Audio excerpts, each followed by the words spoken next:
here, and I'm here with Am.Werewolf in New Jersey.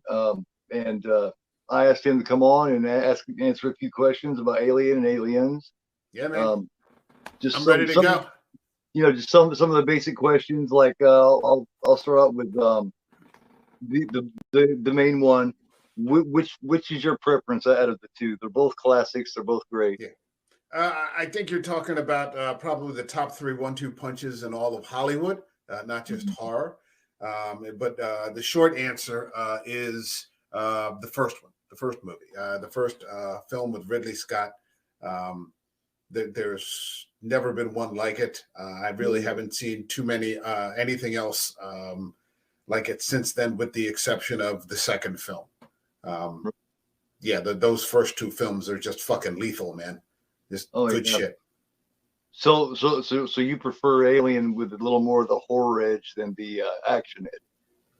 Well, I mean, what happens is, you're talking about the 70s, the end of the 70s. You got this entire list of like masterful, gritty, bleak cinema. You've got The Godfather, you got The Exorcist and French Connection, Apocalypse Now. We got Spielberg with Jaws. We got Rocky, Stallone coming out with Rocky, with these bleak sort of, endings, these very rough sort of films with these rough endings. Right. And here we are right at the end of that decade with that first movie.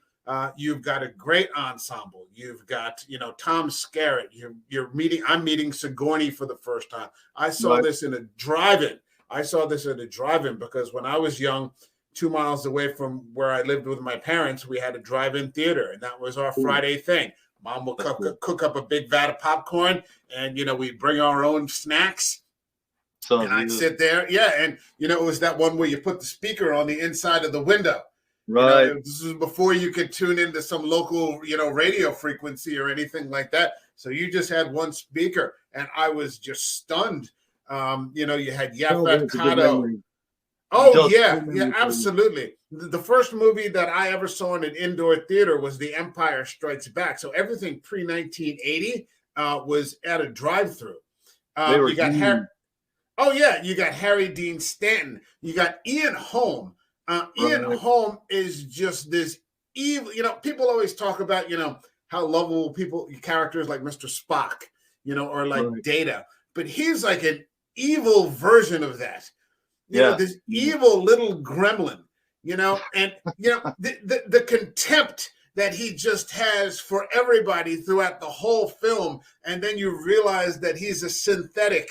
And then he just lets you know that he just doesn't give a fuck, because, hey, guess what? This race is superior. And so you get this evil interpretation of what, pure logic would look like. Yeah, he was the prelude to David. Yeah, which, really kind of, I think it kind of falls short. I like Prometheus. I like, what he tried to do there. I think, Ridley Scott got compromised, by the production company at the end. He couldn't make his vision. They're like, well, we want an alien. But, you got that first one. You got Geiger's Creation. Oh, yeah. Which is just this horrific creature that, you'd never even, it's just awful looking with the dripping slime and the teeth. And you're like, almost, you don't want it to touch you, because it's just disgusting looking. You can't even hurt it without hurting yourself, Acid for blood, molecular acid for blood. How bold Ridley Scott was. And I'm not knocking James Cameron at all. I'm happy to talk about aliens. But, how bold it was to kill off what looked like he was the leading man. When Tom Skerritt gets killed 45 minutes in, you're like, what the fuck is happening here? And then this other actor that I've never heard of before, because Sigourney Weaver, because everybody just gets wiped off the board real fast. Right. Once it goes south, it just starts going south, and it just plummets all the way down. And so, the science officer, you're like, who? Sigourney Weaver, who is that? And she's just this great, character, and she's tough, but she's not tough at the expense of other people. And she's smart, and she's vulnerable.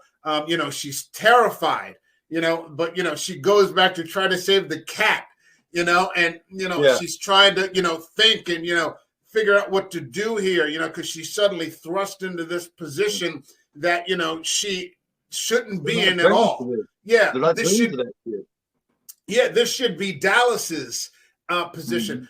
The look of the ship, it just looks like this, it's like an oil rig in space.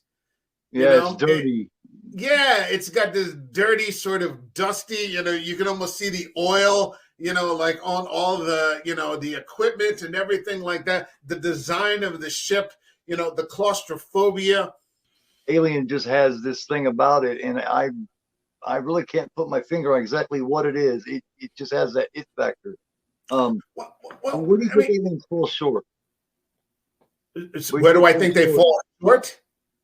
Where do you think the second one falls short of being as great as the original? I don't know that it falls short at all. I just think that I like the original one better. If anything, in a way, I would almost make a stronger case for the second film. Right. Because here we come out almost 10 years later. Right. Okay. And we're in the 80s now. And so the 80s are these, let's go back a little further. I have this argument, and I think I've made it with you before, about something called Sturgeon's Law. Right. And Sturgeon's Law says basically, and it was based on a science fiction writer, I think his name is Henry Sturgeon. He made this argument that basically 9 out of 10 things suck. Like 90% of most everything that people make sucks. Right. Okay. So if you take that further, you could say that 9 out of 10 sequels are going to suck. Okay. Yeah. And I would say, for me, you know me. I'm like, that's right up my alley. This is right up my alley. But that also means that you're going to get that 1 out of 10. Yeah. You're going to get Terminator 2. You're going to get The Godfather 2. You're going to get you're going to get The Empire Strikes Back. That was one I was trying to think of earlier. I was coming up with the great part 2s, Bride of Frankenstein, Godfather 2, Terminator 2, Rocky 2 is really good also. And of course The Empire Strikes Back. Because usually part 2s fall into what they refer to as the sophomore jinx. And why do you think that is? Do you think it's because they're following up the pressure of that great first one? Or? No, I think that what happens is that, the natural conclusion to a storyline occurs basically not most of the time in the first movie. Yeah. And so the second one, just is out of this production company's demand to make more money. Yeah. But you don't always have a story. Yeah. And so, you usually get the director, usually doesn't want to be attached to it. I made my movie, and so they get somebody else who's not nearly as good. We can talk about the Exorcist franchise or any franchise, and you can see the decline in the quality. And especially if you're talking about horror, what was once a story about, complex characters and, great narrative and, outstanding performances becomes, as we go further and further down the rabbit hole, it just becomes about body count. It becomes about gore. And so the things that made it great in the first place aren't things that you can, capitalize on, because basically the story ended the first time. Right.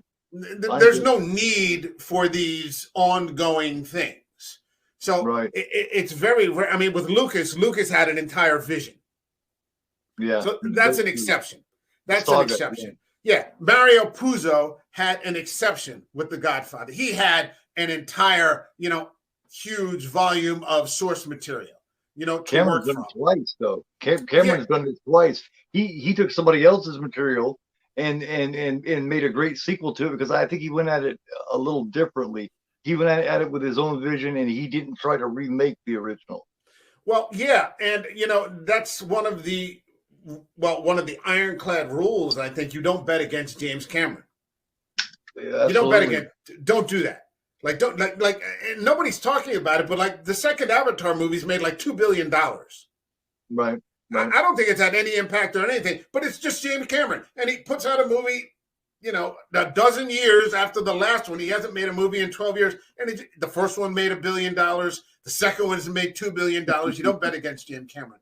And what James Cameron did in that second film, you know, you've got the 80s now.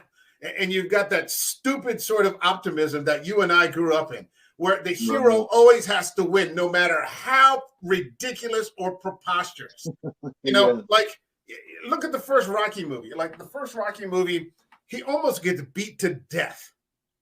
Yeah. He loses the fight. But he gets his self-respect, which is what he wanted. That's all he really, that's what that movie was about. He wanted to prove that he wasn't another bum from the neighborhood. You couldn't make a movie. Yeah, you couldn't make a movie. Yeah, he wins according to his rules. But you couldn't make a movie like that in the 80s. He had to win every fight. True. You know, how many people have shot at Bruce Willis and Arnold and Stallone, you know, and Chuck Norris in the 80s, and no one can shoot these guys. You know, so the 80s are just this time of this optimism, you know, where the hero, you know, Van Damme and, you know, whoever else it is, you know, just, you know, and then all the people underneath that, you know, who tried to be like the B level, you know, whatever's. You know, they always win, you know, and like I think of Commando, you know, he kills like 100 men. He doesn't take one shot, and then he just picks up his daughter and walks off, and he jumps into the plane, and the hot chick, Ray Don Chong, is there waiting for him. And it was fun when I was 15, and I own it on Blu-ray now, but I see it for what it is. Exactly. But what Cameron did in the 80s is go in the other direction. Mm-hmm. He put together another ensemble with Sigourney again, and you got Michael Biehn, and you got Bill Paxton, and you got Lance Hendrickson. So he's got A-list casting. He's got Paul Reiser, who is the biggest surprise as being a douchebag, you know, and just a murdering, you know, corporate, you know, psychopath as you could get. The last person, because he was doing like Mad About You or something with like Helen Hunt back then. I'm like, what the fuck is this guy doing in here? Well, I'm not sure he was even doing that yet. I think he was still might have been a stand-up at that point. He might have been. But what Cameron did was come back to the 70s and make this bleak sort of movie where the heroes spend the entire movie. You know, you got these hyped up Marines and the military cadence, and you know, you think you're going to see some big fucking fight, and you sort of do, but what you're actually seeing are these, you know, heroes running for their fucking lives the entire movie. Right. You know, they're just on the back foot the entire time. Like the minute the fight starts, these guys they're like, let's get the fuck out of here. You know, so he subverts that expectation of what you've become used to for 6 or 7 years, because this came out in like 86 or 87. You've been watching Chuck Norris kick everybody's ass and Arnold kick everybody's ass. And he brought it back into something else, this dark, bleak, you know, where Ripley is incredibly damaged.